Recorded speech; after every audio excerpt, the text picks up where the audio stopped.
Arabic ancestry.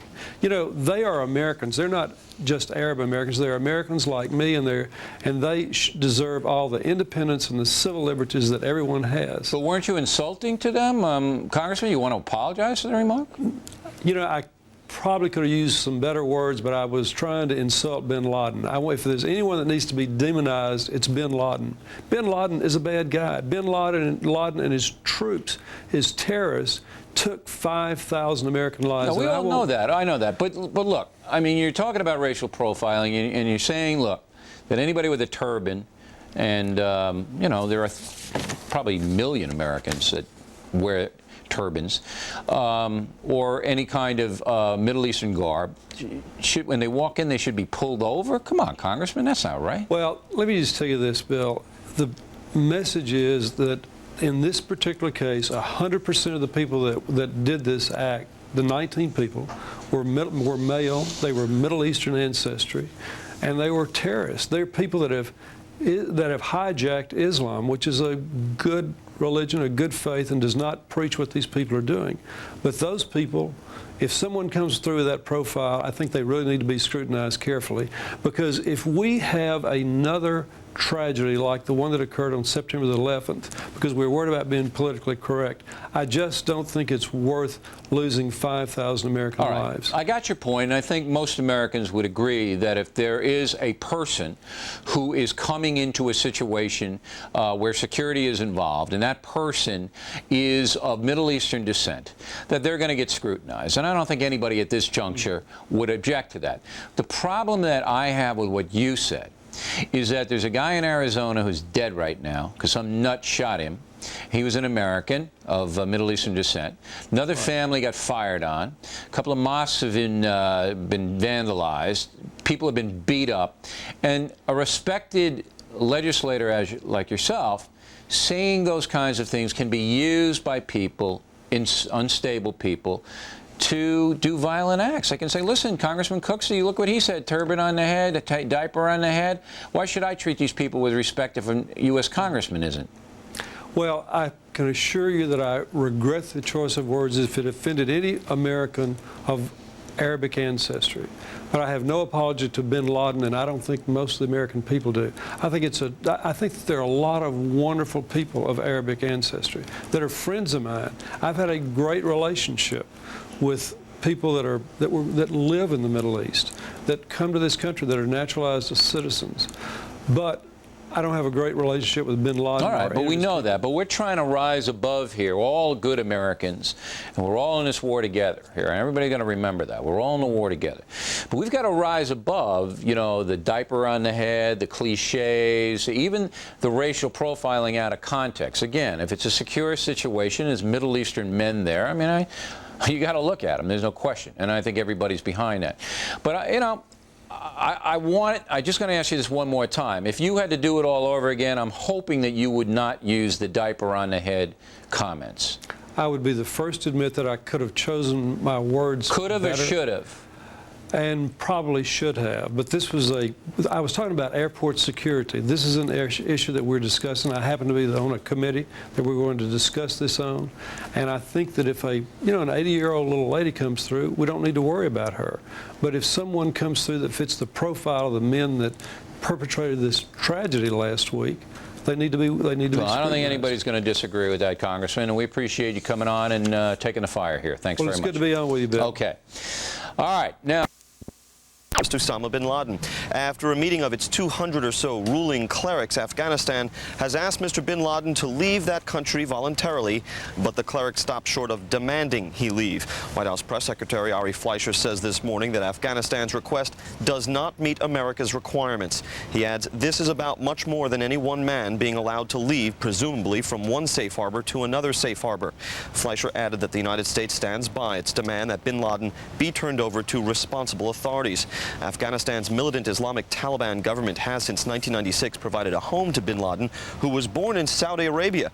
This morning, the foreign minister of Saudi Arabia, Prince Saud Al Faisal, visited the White House and met with President Bush. The White House afterwards allowed him to go out and speak to reporters, and the prince told us that his country supports the posture the White House has adopted with the Afghanis. Let's listen.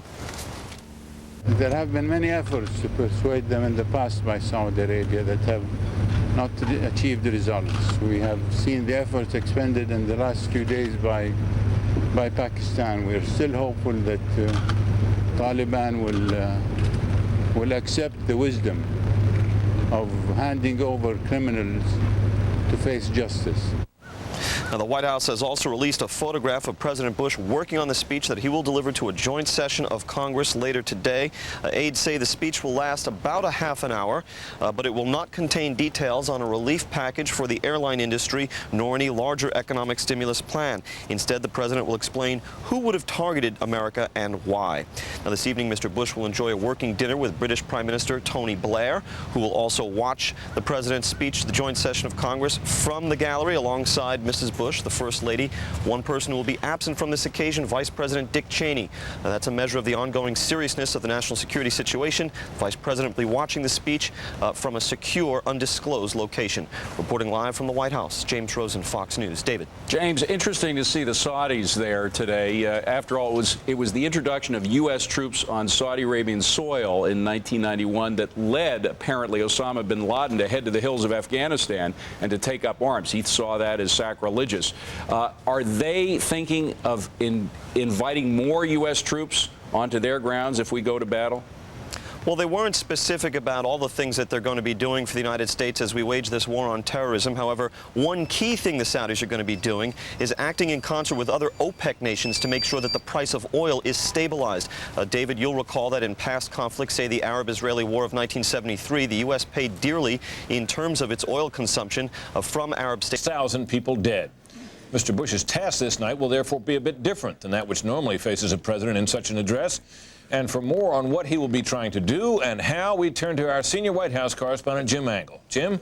Brett, the president wants to explain that the war we're about to embark on is like no other war the U.S. has ever fought. He wants to lay that challenge out for the world and for the nation, and ask the American people for their resolve in patience in what is likely to be a long, tough battle.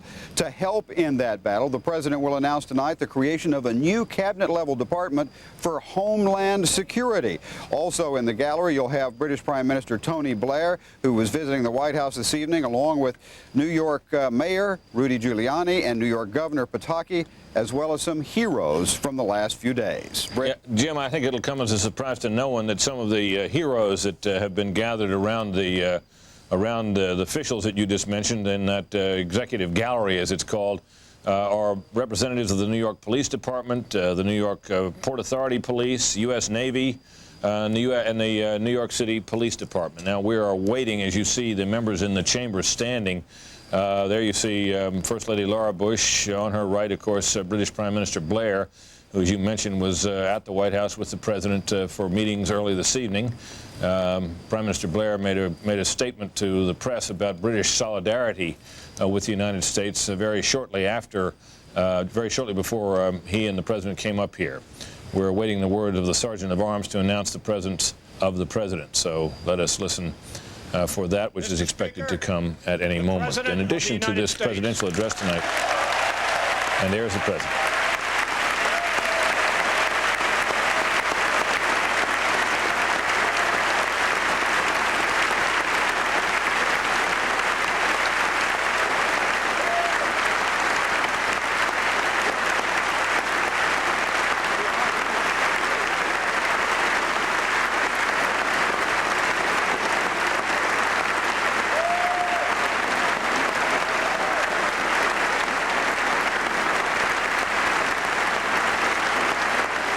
Can't hear anything in here.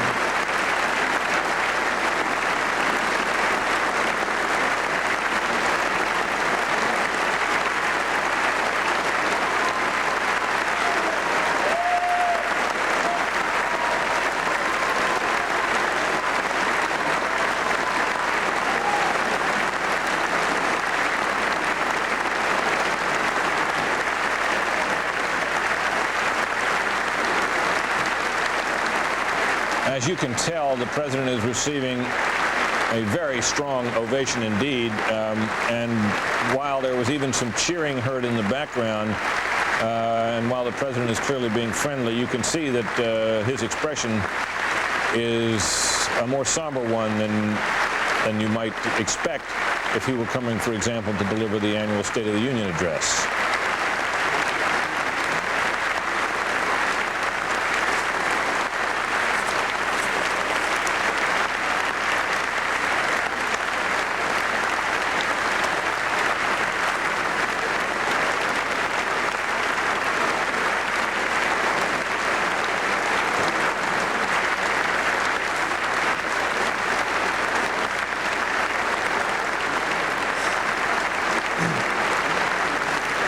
After the President's remarks, there will be a response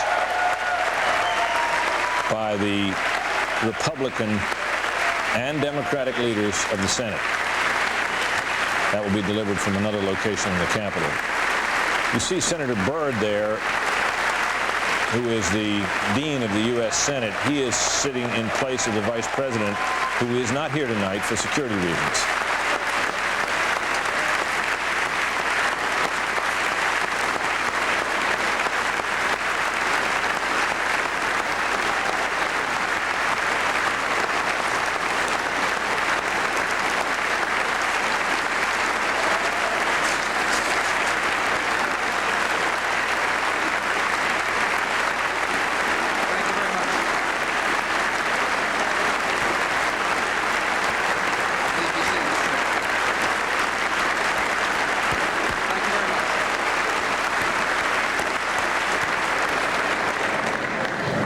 Members of Congress, I have the high privilege, the distinct honor of presenting to you the President of the United States.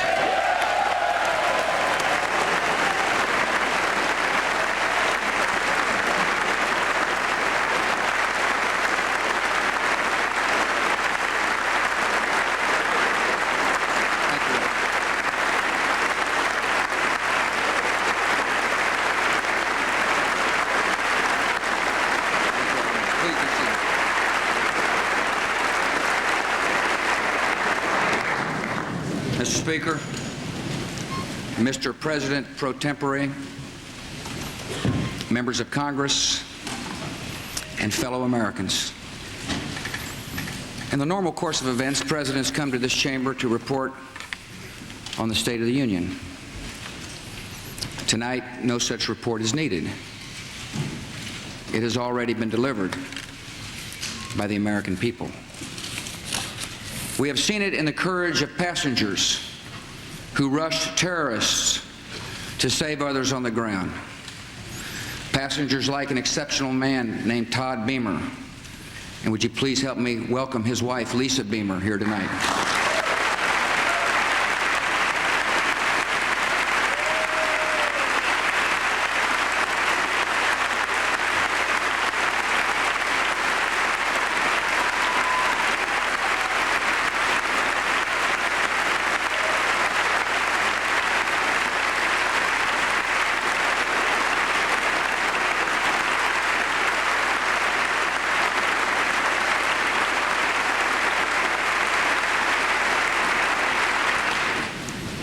We have seen the state of our union in the endurance of rescuers working past exhaustion. We've seen the unfurling of flags, the lighting of candles, the giving of blood, the saying of prayers in English, Hebrew, and Arabic. We have seen the decency of a loving and giving people who have made the grief of strangers their own. My fellow citizens, for the last 9 days, the entire world has seen for itself the state of our union, and it is strong.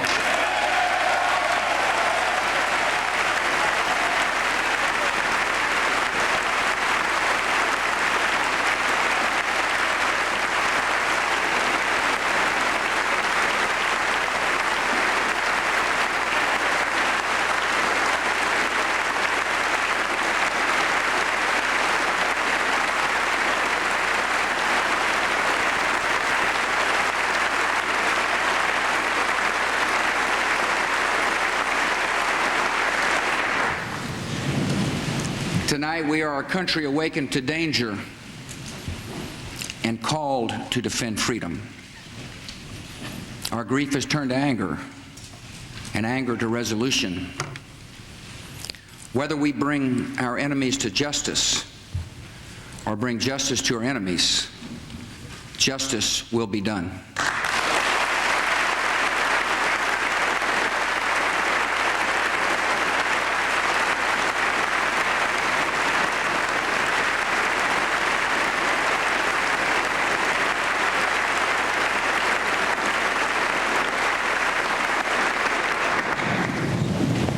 I thank the Congress for its leadership at such an important time.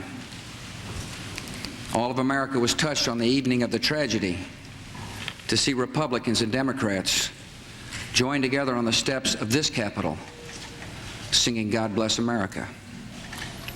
And you did more than sing. You acted by delivering $40 billion to rebuild our communities and meet the needs of our military. Speaker Hassert, Minority Leader Gephardt, Majority Leader Daschle, and Senator Lott, I thank you for your friendship, for your leadership, and for your service to our country.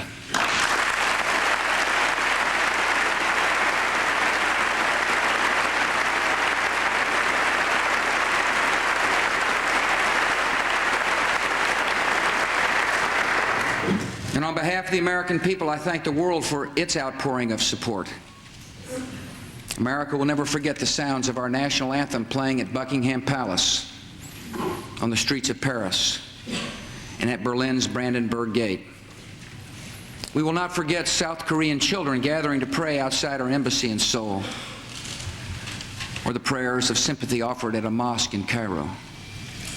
We will not forget moments of silence and days of mourning in Australia and Africa and Latin America. Nor will we forget the citizens of 80 other nations who died with our own. Dozens of Pakistanis, more than 130 Israelis, more than 250 citizens of India, men and women from El Salvador, Iran, Mexico, and Japan, and hundreds of British citizens. America has no truer friend than Great Britain.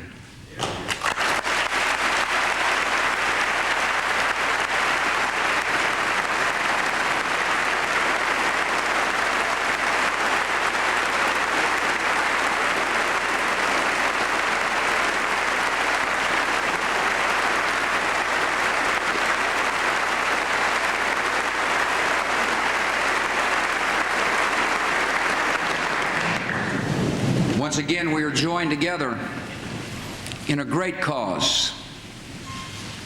So honored the British Prime Minister has crossed an ocean to show his unity with America. Thank you for coming, friend.